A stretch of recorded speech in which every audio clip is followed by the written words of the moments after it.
Good morning friend, welcome to my channel. আমি সোমা তোমাদের সামনে আবার চলে এসেছি আজকের একটি নতুন দিন নিয়ে। তো বন্ধুরা, সবাই ভালো থাকো, ভালো আছো, আমিও ভালো আছি। তো বন্ধুরা, আর আজকে আমি ডিউটিতে এখন, বুঝতেই পারছো। আর সত্যি কথা বলতে বন্ধুরা, আজকে একদম ফাঁকা, নিরিবিলি, কোথাও একটুকু কোনো স্টুডেন্ট, ওই দূর থেকে মনে হয় আমাদের একজন সিকিউরিটিকে দেখা যাচ্ছে। এছাড়া আর কাউকেই তোমরা দেখতে পাবে না, কারণ পুরো হোস্টেলটা ফাঁকা হয়ে গেছে। শিফটিং হয়ে গেছে, চেঞ্জ হয়ে গেছে, ফার্স্ট ইয়ার আর সেকেন্ড ইয়ার হয়ে গেছে, ফোর ইয়ার সেকেন্ড ইয়ার আর থার্ড ইয়ার হয়ে গেছে, এবং থার্ড ইয়ার আর ফোর ইয়ার হয়ে গেছে। তাই ওরা সব শিফটিং হয়ে বাড়ি চলে গেছে। তো আবার 3 মাস পরে আবার নতুন স্টুডেন্টরা ভর্তি হবে, তখন তোমাদেরকে সব কিছু দেখাবো। তো বন্ধুরা, ওই যে আসতেছে একজন, দেখো ধীরে ধীরে। তো আমরা এখন খালি মাঠে, খালি জায়গায় এখন ডিউটি করছি। আর সারাদিনে কি করব, কারণ সব কিছুই তো বন্ধ। তো যদি কিছু হয় সেটাও তোমাদেরকে দেখাও। তো আমাদের হোস্টেলের পরিবেশটাই এইরকমই, দেখো সারাক্ষণ কি সুন্দর।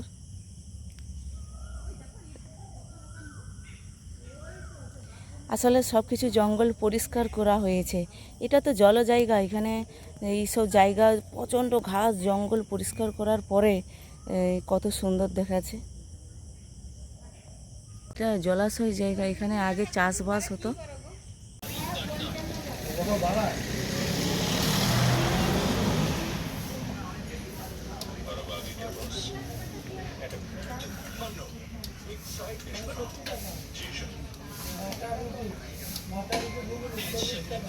কত রোগা রোগা লোকগুলা যাচ্ছে। তো বন্ধুরা, চলে এসেছি আমি এখন বাড়িতে। আর এরপরে করব খাওয়া দাওয়া। ডিউটিতে ওইটুকু টাইমে যতটুকু করেছি ভিডিও, ওইটুকু। কারণ হচ্ছে যে আমরা ভাবছি যে ফাঁকা হোস্টেল হয়তো ভালো ভিডিও করব না। সিসি ক্যামেরা পাই টু পাই একদম ফোকাস করে রেখে দিয়েছে, কে কী করছে না করছে। তাই বেকার এইসব ঝঞ্ঝাটে কোথাও কি সাসপেন্ড হয়ে যাব, এইসব ঝঞ্ঝাট আমি চাইনি। তাই জন্য আমি ওখানে তেমন কোনো ভিডিও বানাইনি। এই যে বাড়ি চলে এসেছি, এবারে খাওয়া দাওয়া করব, কী রান্না হয়েছে সেগুলো দেখাবো। আর তারপরে দেখতে থাকো এবং পাশে থাকো বন্ধুরা। বন্ধুরা, আমার তো জানা নেই আজকের কী রান্না করেছে, সেটাই তোমাদেরকে দেখাবো। ও আচ্ছা, বৈতাল আর পুঁইখাড়া দিয়ে ঘন্ট, এটা তো আমার খুবই খেতে ভালো লাগে এবং সবথেকে আমার প্রিয় খাবার। এবং আছে মাছের টক। টকটা আমি পছন্দ করি না বন্ধুরা, তবুও করেছে বাধ্য খেতে। আর এখানে আছে ভাত। আজকের একটা কথা বলতে চাই। একটা কথাই আছে, যদি আমি ভালো কিছু কর্ম করি অবশ্যই আমি ফলটাও ভালো পাবো। আমার মনে হয় যে আমি জানি না আমি কতটা কর্ম ভালো করেছি না করিনি, কিন্তু আমি তো মানুষ, আমি একেবারে বুক ফুলিয়ে বলতেও পারবো নি যে আমি সবসময় ভালো কাজ করি। না, আমিও অনেক ভুল কাজ করেছি, কিন্তু এখান থেকে একটাই কথা বলবো, আমি কারোর ক্ষতি করিনি। কারণ আমার নীতি আছে, মানে আমি জানি, আমার শিক্ষা আছে যে কাউকে কিছু দিতে না পারি, কারোর ক্ষতি করতে পারবো না, এটাই, কোনো লাভ নেই। তা যাই হোক, আমি হয়তো ভালো কিছু করেছি। আবার আমাদের মানে বাবা মার সাথে আমার একটু খেটামেটি হয়ে গেছিলো, আবার মিল হয়ে গেল। সেই জন্য আমি আজ খুব খুশি, খুব খুশি, খুব খুশি। কারণ একটাই জিনিস বোঝা যাচ্ছে যে বাবা মা ছাড়া অন্য কেউ কখনো আমার আপন হবে না, এটাই আমি টের পেয়ে গেছি। যাই হোক, আজকের এই যে আমার মুখের ফেসটা দেখতে পাচ্ছ বন্ধুরা, আমার না ঠান্ডা লেগে গেছে। আর কফি আমি আজ খাইনি, কারণ কফিটা আমি ছেড়ে দেবো বলছিলাম, কিন্তু একসাথে আমার ছাড়াটা উচিত হয়নি। তো তার জন্য আমার মুখ চোখের অবস্থা আছে এইরকম। তো যাই হোক, আমি ঝটপট করে খেয়ে নিই। তো তোমরা যদি খেতে চাও তাহলে আমার বাড়িতে চলে আসো। তো এখানে ভাত নিয়ে নিয়েছি আর একটুখানি বৈতাল লাউয়ের ঘন্ট।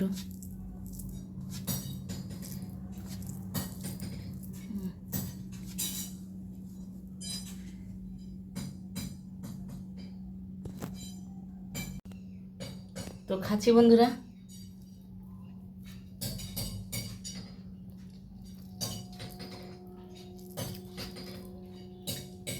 আমার ছোটোবেলা থেকে পরের হাতের থেকে আমার নিজের মায়ের হাতে রান্না আমার সব থেকে বেশি ভালো লাগে। আমি নিজে রান্না বান্না করতে পারিনি, কিন্তু আমার বোনরাও রান্না বান্না করে, কিন্তু আমার বোন ভালো রান্না করে, খারাপ একেবারে নয়। কিন্তু আমার যতক্ষণ না আমার মায়ের হাতে খাবার আমার শরীরে না যাবে, আমি কখনোই কিছুই কাজ আমি করতে পারিনি। মানে আমার যেন মনে হয় আমার শরীরটা খুব খারাপ। আমার মায়ের হাতে ছাড়া আমার অন্য কারোর হাতে খাবার একটুকু আমার খেতে ভালো লাগেনি, সে যত ভালো দামি খাবার হোক না কেন।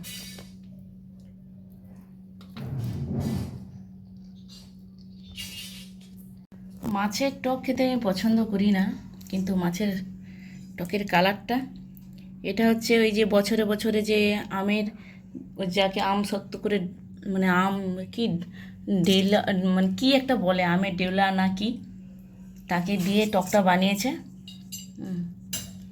সেই সেরা।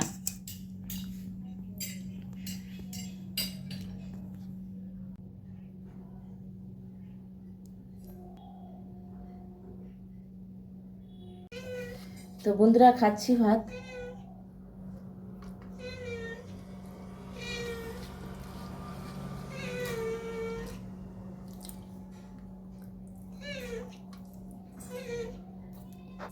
আর একটা কথা না বললে বিশ্বাস করবে নি, যখনই আমি ঘরে আসবো, এই এই একটা জিনিস দেখা, এই এ মোট হাজির হয়ে যাবেই।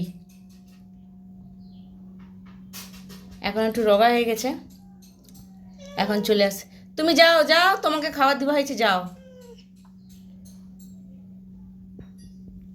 বন্ধুরা, আজকে যদি এই ছোট্ট ভিডিওটি ভালো লাগে তাহলে লাইক করবে, শেয়ার করবে, কমেন্ট করবে। তাহলে আজকের মতো রাখি, টাটা বাই বাই। আজকের ভিডিওটা খুবই ছোট আমি জানি, কিন্তু কিছু করার নেই।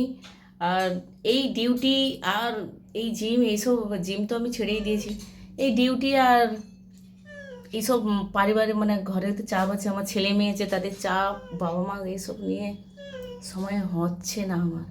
তবু আমি চেষ্টা করি ভালো কোনো ভিডিও দেওয়ার জন্য। তোমরা একটু আমাকে সাপোর্ট করো, আমি অবশ্যই ভালোভাবে তখন ভিডিও দিতে আরও, মানে চেষ্টা করব ভালো অনেক কিছু দেওয়ার জন্য। প্লিজ আমার সাথে থাকো। তো বন্ধুরা, ভালো থাকো, সুস্থ থাকো, টাটা বাই বাই।